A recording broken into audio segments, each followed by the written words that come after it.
সালাম আলাইকুম সবাইকে। আজকে একটা গুরুত্বপূর্ণ মেসেজ নিয়ে আসলাম। সেটা হচ্ছে ট্রাফিক আইনে এখন নতুন কিছু আপডেট চলে আসছে। এই বিষয় নিয়ে কথা বলার জন্য অনেকেই জানেন, আবার অনেকে জানেন না। যেহেতু নতুন, সেক্ষেত্রে না জানার সম্ভাবনাই বেশি। ধরেন আজকে রাতে 12টা-1টা দিকে আপনি বাইক অথবা গাড়ি চালাচ্ছেন, সেক্ষেত্রে আপনি জানেন কোনো ধরনের সার্জেন্ট নাই। তো সমস্যা কি, গাড়ি আমি আমার মতো করে চালাই, স্পিড করি, অনেক সময় টেনে যাই, মামলা দেওয়ার কেউ নাই, সমস্যা কই? এটা ভেবে মনে করেন আপনি চালাবেন, আপনি যাবেন। আপনি যাওয়ার পর, বাসায় যাওয়ার পর কিছুক্ষণ পরই আপনার একটা মেসেজ চলে আসবে যে আপনার এত টাকা জরিমানা হয়েছে। এখন আপনি তখন করার কিছু থাকবে না, আর এই জরিমানা আপনার তখন দিতেই হবে। সকালবেলা সার্জেন্ট থাকে, যদিও আমরা অনেকেই ভুল করি, হেলমেট পরা হয় না অথবা নিয়মকানুন মানি না। সেক্ষেত্রে আমরা সার্জেন্ট যদি ধরে, তখন আমরা তাদেরকে রিকোয়েস্ট করি, বলি, নানান ধরনের বাহানা দিই।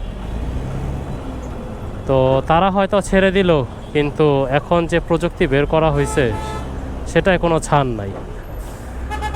বর্তমানে কিছু কিছু মেন জায়গায় এআই ক্যামেরা বসানো হয়েছে, যার মাধ্যমে নানান ধরনের গতিবেগ লক্ষ্য করা হবে। যেহেতু গতিবেগ লক্ষ্য করা হবে, সেই ক্ষেত্রে আমি যদি কোনো ধরনের অসুবিধা করি, সেটা সরাসরি চলে আসবে তাদের ক্যামেরায়। এখন বিষয় হচ্ছে কোন কোন এলাকায় এই ক্যামেরাগুলো বসা হয়েছে।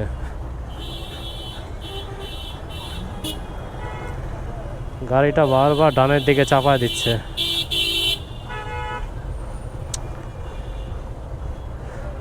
শাহবাগ, বাংলা মোটর, কারওয়ান বাজার, বিজয় সরণি, এই 4টা জায়গা আমি বললাম। এছাড়াও আরও 20টা গুরুত্বপূর্ণ জায়গা যেখানে নাকি এই ক্যামেরাগুলো বসানো হয়েছে।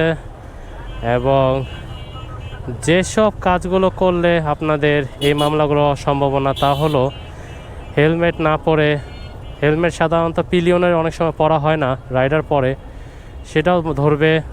জেব্রা ক্রসিংয়ের ক্ষেত্রে যে কোনো গাড়ি যদি যেয়ে দাঁড়ায়, সেটাও মামলা হবে। উল্টো পথে বাইক চালালে মামলা হবে।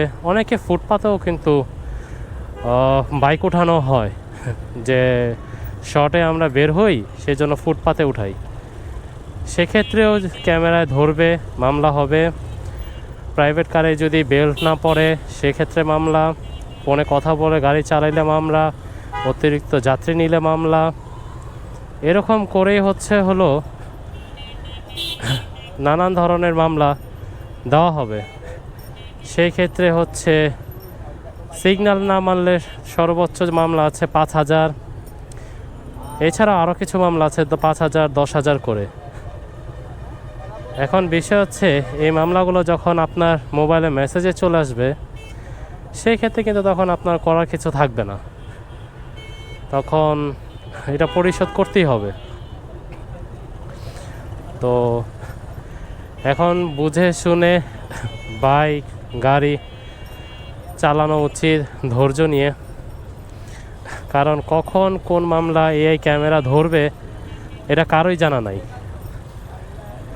এবং সেই জন্য সার্জেন্টও থাকবে না। এটা যে শুধুমাত্র রাত্রের বিষয়টা কিন্তু এমনও না যে সকালে সার্জেন্ট আছে, এমন না। সো এটা 24 ঘন্টাই থাকবে না। এটা যে শুধুমাত্র রাত্রের বিষয়টা কিন্তু এমনও না যে সকালে সার্জেন্ট আছে, এমন না। সো এটা 24 ঘন্টাই থাকবে। নিয়ম কানুন মেনে গাড়ি চালান, এটাই।